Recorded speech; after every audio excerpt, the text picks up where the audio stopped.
Trong thế giới liên minh huyền thoại chuyên nghiệp, Lee Sang-hyuk là biểu tượng của sự thống trị gần như toàn năng. Từ 2013 đến 2025, Lee từ vị thế tuyển thủ trẻ nhất đăng quang chức vô địch chung kết thế giới, rồi trải qua muôn vàn biến động trong sự nghiệp để tiếp tục duy trì vị thế độc tôn trong ngôi đền huyền thoại với vô vàn kỷ lục vĩnh cửu không bao giờ có thể bị xô đổ. Và bạn tin tôi đi, ngay cả khi liên minh huyền thoại có tồn tại thêm hàng thế kỷ nữa, thì những cột mốc vinh quang của Faker sẽ là thứ mà không một thế hệ tuyển thủ nào khác có thể làm lu mờ hay rung chuyển. Thế nhưng, giữa ánh hào quang đó vẫn có một ngoại lệ. Chúng ta đang nói về Hwon-sok hay Paul, nói lên như một đối trọng đặc biệt. Paul không chỉ là một tuyển thủ tài năng, anh là kẻ thách thức đã nhiều lần làm lung lay sự thống trị của Faker trong quá khứ. Câu chuyện về Paul, kẻ hủy diệt quỷ vương, là một bản hùng ca về tài năng, ý chí và cả sự thách thức vương quyền. Dĩ nhiên, Paul không phải là cái tên duy nhất từng thắng Faker, cũng không phải là tuyển thủ thành công nhất về mặt danh hiệu nếu so sánh với những tuyển thủ khác từng là đối trọng của quỷ vương. Vậy điều gì khiến cho Paul trở nên đặc biệt hơn tất thảy? Điều gì khiến anh đi vào sử sách của liên minh huyền thoại với một vị thế độc nhất vô nhị, một khắc tinh toàn diện của quỷ vương bất tử? Hôm nay, chúng ta hãy cùng nhau lật lại từng chương hồi ức, nhìn về quá khứ để cùng khám phá câu chuyện sử thi về cặp đôi kỳ phùng địch thủ vĩ đại nhất lịch sử liên minh huyền thoại.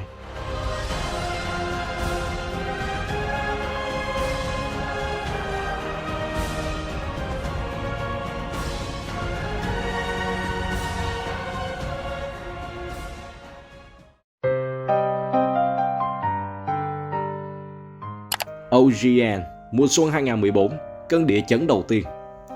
Sau chức vô địch thế giới 2013, SKT T1 với Faker là hạt nhân trung tâm được xem là một thế lực không thể bị ngăn cản. Họ tham dự OGN Champions xuân 2014 với tư cách là nhà vô địch OGN Đông 2013, nơi mà họ đã hủy diệt Samsung Ozone với tỷ số 3-0 ở trận chung kết và duy trì thành tích bất bại. Trong khi đó, Samsung Ozone sau thất bại đó đang trên đà trỗi dậy mạnh mẽ. Meta của OGN Xuân 2014 xoay quanh những vị tướng như Nidalee, Lulu, Yasuo và chính Paul là người đã giành giải KDA xuất sắc nhất cho vị trí đường giữa. Cuộc đối đầu ở tứ kết giữa Samsung Ozone và SKT T1K đã trở thành một trong những bất ngờ lớn nhất mùa giải. Samsung Ozone đã giành chiến thắng thuyết phục với tỷ số 3-1. Đây là thất bại đầu tiên của SKT T1K trong một loạt trận BO5 kể từ sau khi họ đăng quang tại chung kết thế giới 2013. Một cú sốc thật sự với người hâm mộ lẫn giới chuyên môn. Màn trình diễn của Paul rất nổi bật, đặc biệt là trong những tình huống sử dụng counter pick nhắm vào Faker. Dù trên thực tế, diễn biến ván đấu cho thấy Paul vẫn chưa đạt đến ngưỡng áp đảo quỷ vương trong thế đối đầu 1-1. Thậm chí có tới 3 trong 4 ván đấu mà anh bị Faker ép đường hoàn toàn. Nhưng nội tại diệt quỷ của anh lại thể hiện ở chính những lựa chọn tướng phục vụ cho đấu pháp chung của đội. Thứ khiến SKT khi đó, một đội tuyển vốn được tập hợp bởi những ngôi sao với nền tảng kỹ thuật cá nhân xuất chúng, chứ chưa nổi bật về lối chơi tập thể, trở nên lép vế hoàn toàn.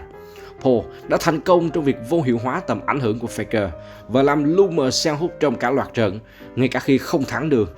Lựa chọn Yasuo ở ván đấu quyết định và chiêu bài spam tường gió chỉ để ứng phó với Nidalee của Faker trong giai đoạn giao tranh tổng đã cho thấy sự tinh quái và lọc lõi của tuyển thủ này khi phải đối đầu với trùm cuối của liên minh huyền thoại chuyên nghiệp. Ngay cả khi Faker vẫn thể hiện sự áp đảo mà tính cá nhân, Paul lại tạo ra tác động lớn hơn đến kết quả chung cuộc thông qua những pha di chuyển thông minh, phối hợp đồng đội hiệu quả và tỏa sáng trong giao tranh tổng. Đó vẫn có thể được coi là một hình thức hủy diệt ở cấp độ chiến thuật và kết quả. Vòng loại chung kết thế giới Hàn Quốc 2014, cổng địa ngục chào đón quỷ vương. Nếu thất bại tại OGN mùa xuân 2014 là một cơn địa chấn làm lung lay nền móng, thì cuộc đối đầu tại vòng loại khu vực Hàn Quốc trên vé đi chung kết thế giới mới là đòn kết liễu, bản cáo chung dành cho đệ nhất đế chế SKT, bởi nó đã đóng sập cánh cửa đến với giải đấu giành giá nhất trong năm của Faker, biến SKT T1 trở thành cự vương thế giới ngay khi giải đấu còn chưa khởi tranh. Samsung Y, cái tên kế thừa Samsung Ozone, với Paul và các ngôi sao đến từ hai chị em nhà Samsung làm nòng cốt, đã nghiền nát SKT T1 với tỷ số trắng 3-0, để được xem là một trong những thất bại đau đớn và tủi hổ nhất sự nghiệp của Faker. Nếu thất bại ở OGN mùa xuân là một cơn địa chấn, nơi SKT vẫn được coi là ông lớn ngã ngựa, thì tại vòng loại khu vực, dàn sao triệu đô của nhà S đã hoàn toàn trở thành những kẻ dưới cơ, với tinh thần hoảng loạn, sợ hãi và rệu rã ngay từ khi hồi lệnh hiệu triệu của Summoner Rift cất lên. Và trong loạt BO5 định mệnh này, Paul đã thực sự hóa thân thành kẻ hành quyết quỷ vương. Faker đã để mất chiến công đầu trong 3 ván liên tiếp và thậm chí anh bị Paul solo kill tới 4 lần. Tất cả chỉ diễn ra trong một loạt BO5 sau khi Yasuo của Paul hạ gục Zillion của Faker ở phút thứ 5 trong ván đấu thứ 3. Blue Viên nổi tiếng The Way đã thốt lên câu nói đi vào lịch sử: Paul đã thực sự hủy hoại Faker ngày hôm nay.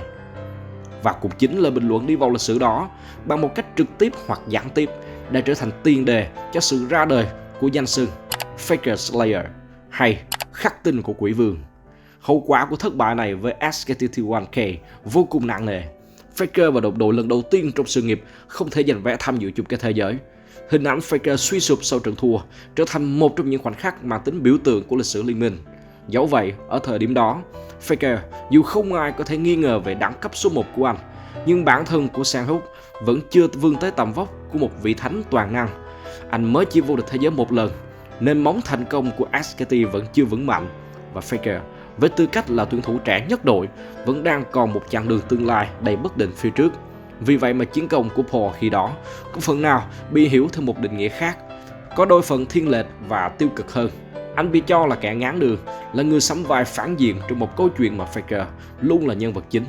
Mãi cho tới hơn một thập kỷ sau, khi không còn ai dám hoài nghi về vị thế GOAT của Faker, thì chiến công hủy diệt quỷ vương của Paul mới được người ta nhìn nhận một cách công tâm, rằng trong bất kỳ bộ môn thể thao nào, thắng thua là lẽ thường tình và sử sách luôn tôn vinh kẻ chiến thắng lẫn người thua cuộc một khi họ đã chiến đấu và cống hiến những gì đẹp nhất của đời tuyển thủ. Chung kết MSI 2015, cuộc đối đầu thượng đỉnh của hai chân mệnh thiên tử. Sau năm 2014 đầy giông bão, mùa giải thứ 5 Liên minh huyền thoại chứng kiến những cuộc thay đổi mang tính cách mạng cả về gameplay lẫn đấu trường chuyên nghiệp. Bản đồ Summoner Rift 2.0 được trình làng, tạo nên một diện mạo mới cho tựa game già cỗi. Metagame cũng từ đó mà biến động không ngừng, đòi hỏi các đội tuyển chuyên nghiệp phải bước vào một cuộc cải tổ nhân sự lớn chưa từng có. Paul cùng nhiều ngôi sao Hàn Quốc khác đã tạo nên cuộc đại di cư sang Trung Quốc. Anh gia nhập EDG, một siêu đội tuyển đang lên của khu vực này, sát cánh cùng người đồng đội cũ là Dev. EDG nhanh chóng trở thành một thế lực thống trị tại LPL. Họ dễ dàng vô địch giải mùa xuân và giành suất tham dự MSI 2015, giải đấu quốc tế lớn đầu tiên được tổ chức vào giữa mùa, nơi quy tụ những nhà vô địch của các khu vực lớn. Với sức mạnh thống trị tuyệt đối của Liên minh huyền thoại khu vực Đông Bắc Á, trận chung kết MSI đầu tiên chứng kiến màn tương ngộ giữa hai cái tên không mấy bất ngờ: Outworld Gaming, gã nhà giàu mới nổi của đại lục, và SKT-T1, cái tên đã nhanh chóng tìm lại đỉnh cao với chức vô địch LCK.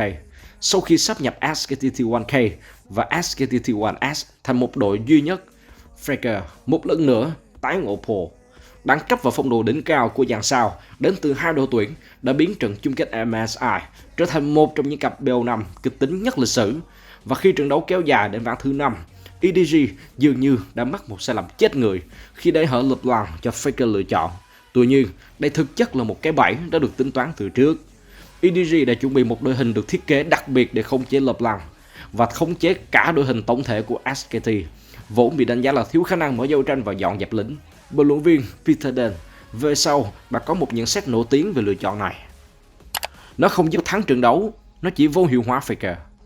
Ban huấn luyện của SKT với Koma là người chịu trách nhiệm ban pick cũng đã thừa nhận rằng lựa chọn Morgana của Paul hoàn toàn nằm ngoài dữ liệu của chúng tôi. Chiêu thức khiên đen trứ danh của Morgana kết hợp cùng Sivir trong tay Dev đã khiến quân bài sát thủ vô địch LeBlanc trong tay Faker bị vô hiệu hóa hoàn toàn. EDG tạo nên bức tường phòng ngự vững chãi trước lối chơi tập kích bất lẻ của SKT, phá vỡ hoàn toàn kế hoạch giao tranh chớp nhoáng của đại diện Hàn Quốc. Bế tắc trong tấn công, SKT bị EDG dồn ép vào thế chân tường. Đội hình tăng tiến sức mạnh ổn định của nhà vô địch Trung Quốc cứ thế hạ từng trụ phòng vệ của SKT như tầm ăn dâu, để rồi giành lấy thắng lợi chung cuộc một cách không thể thuyết phục hơn. EDG chính thức đăng quang MSI. Paul một lần nữa trở thành nỗi ám ảnh của Faker khi là kẻ đầu tiên đánh bại quỷ vương ở một giải đấu quốc tế. Chiến thắng của EDG đặc biệt phá vỡ chuỗi trận bất bại lên đến con số 12 lịch sử của Faker cùng với LeBlanc đã tạo nên một cú sốc toàn cầu. Nó chứng minh rằng các đội tuyển Hàn không phải là bất khả chiến bại và sự trỗi dậy mạnh mẽ của khu vực Trung là hoàn toàn có thật. Và quan trọng hơn, nó còn chứng minh một định lý rằng những chiến thắng trước đó của Paul trước Faker hoàn toàn không hề là may mắn. Đó là minh chứng cho thực lực và đẳng cấp của một người chơi đường giữa hàng đầu thế giới, một đối trọng xứng đáng trong hành trình lật đổ ách thống trị của Quỷ Vương bất tử. Ở thời kỳ đỉnh cao phong độ, Paul là một hình mẫu toàn diện không thua kém gì Faker, và thậm chí đôi phần còn nhỉnh hơn trên khía cạnh tư duy chiến thuật. Faker trước giai đoạn 2.17 là hình mẫu ngôi sao đậm chất kỹ năng, với bề tướng toàn diện và khả năng xử lý tình huống của một bậc thầy. Trong khi đó, Paul lại nổi tiếng về lối đánh biết người biết ta, nắm vững yếu quyết trong khâu cắm chọn và có thể thích nghi với mọi loại chiến thuật, mọi kiểu đội hình. Hai cá tính thi đấu riêng biệt tạo nên sự đối trọng không chỉ về mặt thành tích, lịch sử đối đầu mà còn về phong cách thi đấu.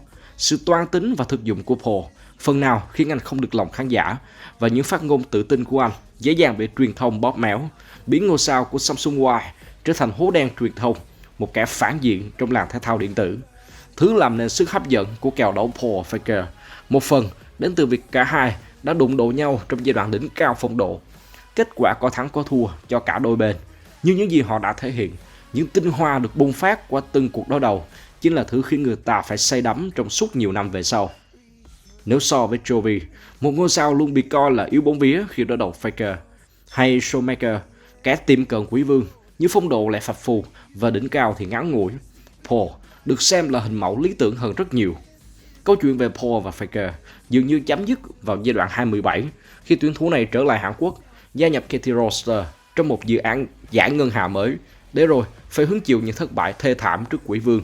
Lúc này đã có cho mình thêm 2 danh hiệu vô địch thế giới.